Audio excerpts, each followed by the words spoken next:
E aí, beleza? Sou Daniel da Vegan Cheese Lover. Nesse canal te ensino a fazer o melhor queijo vegetal que você já comeu, super saboroso e com gosto de queijo. E uma das formas de você chegar nisso daí é através da cura do seu queijo vegetal, né? Ou seja, é esse procedimento de você armazenar ele no frio e deixar o tempo atuar sobre ele, né? Esse é que é o grande ponto. Você já fez, já produziu, né? Já fez tudo o que poderia fazer da melhor maneira para produzir aquele queijo vegetal e depois aí é com o próprio tempo. E esse aqui é o ponto importante, né? Por que, que o sabor ele vai melhorar? O que está implicando esse desenvolvimento de sabor? Todos os tipos de queijo vegetal vão evoluir em relação ao sabor, né? Vai ser da mesma maneira? Ou o que, que precisa ser feito? É justamente disso que se trata. Tá? É importante a gente perceber que dentro daquela principal diversificação, né, a principal divisão, melhor dizendo, dos queijos vegetais entre fermentados e não fermentados, esse processo de cura ele atua de uma maneira diferente. Tá? E isso porque tem a questão dos micro-organismos envolvidos no processo. Quando a gente fala de um queijo vegetal não fermentado, a gente não colocou intencionalmente micro-organismos ali para fermentar aquela base. Tá? E muitas vezes o que está acontecendo é, após aquela mistura de ingredientes no processo de fazer um queijo vegetal não fermentado, aquilo ali vai para o fogo. Porque normalmente tem algum espessante, tem algum geleificante que precisa ser ativado através da alta temperatura. E até aqui tudo bem, você já sabe isso. Mas o interessante é perceber que essa alta temperatura a qual a gente está submetendo essa nossa base de queijo vegetal, por outro lado, está pasteurizando esse produto. Você já deve ter ouvido falar desse termo, né, de pasteurização.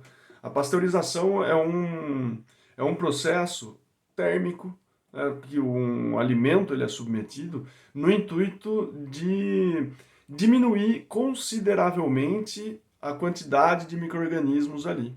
Ou seja, você vai diminuir a quantidade de micro-organismos para níveis que não vão estragar o produto dentro de um certo tempo. Tá? Isso daí é muito feito pela própria indústria alimentícia. Então tem muitos produtos que são pasteurizados porque sabe-se que eles vão aguentar um pouco mais na prateleira.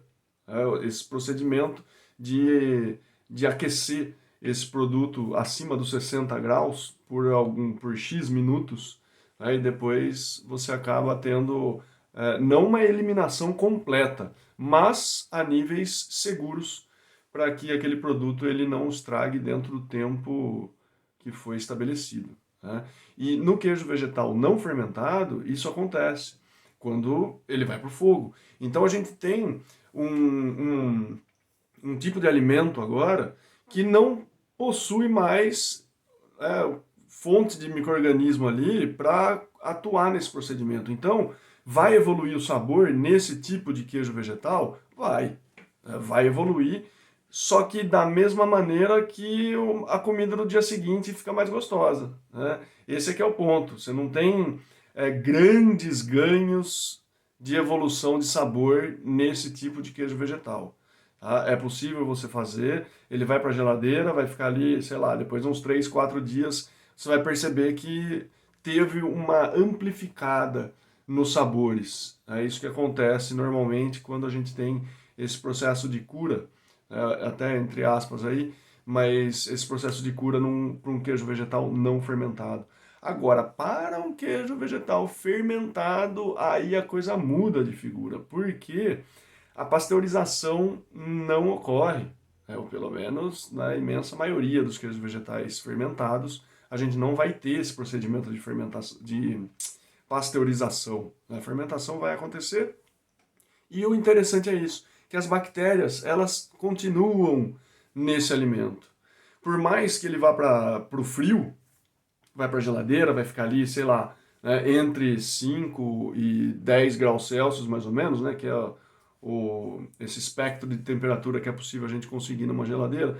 Mas, enfim, por mais que ele esteja até numa temperatura baixa, seja 5, 4 graus Celsius por aí, as bactérias elas continuam a vida. Claro que de uma maneira bem mais lenta, mas esse é que é o ponto interessante. Elas estão devagarzinho ali consumindo compostos, produzindo outros compostos, né? Produzindo enzimas também. E essas enzimas são muito interessantes para a gente pensar a própria dinâmica da cura no queijo vegetal, né? Porque essas enzimas elas são, né, proteínas que acabam por catalisar algumas reações químicas, ou seja, elas dão uma velocidade maior, né, muitas vezes, por uma reação química acontecer. Tem algumas reações químicas que vão acontecer por conta dessas enzimas. E algumas enzimas, elas podem quebrar cadeias que são mais longas, tá? Cadeias químicas mais longas. Por exemplo, você tem um grupo de enzimas chamado de protease. Essas proteases, elas quebram cadeias de proteína. E o interessante é que uma cadeia de proteína muito longa, ela não colabora muito para o sabor daquele produto. Mas, a hora que a gente tem essa cadeia longa de proteína sendo quebrada em partes menores, né, e aí a menor parte compositiva de uma proteína é o aminoácido. E esses aminoácidos, quando eles são liberados, né, eles ficam livres, portanto, eles sim conseguem acabar por amplificar o sabor.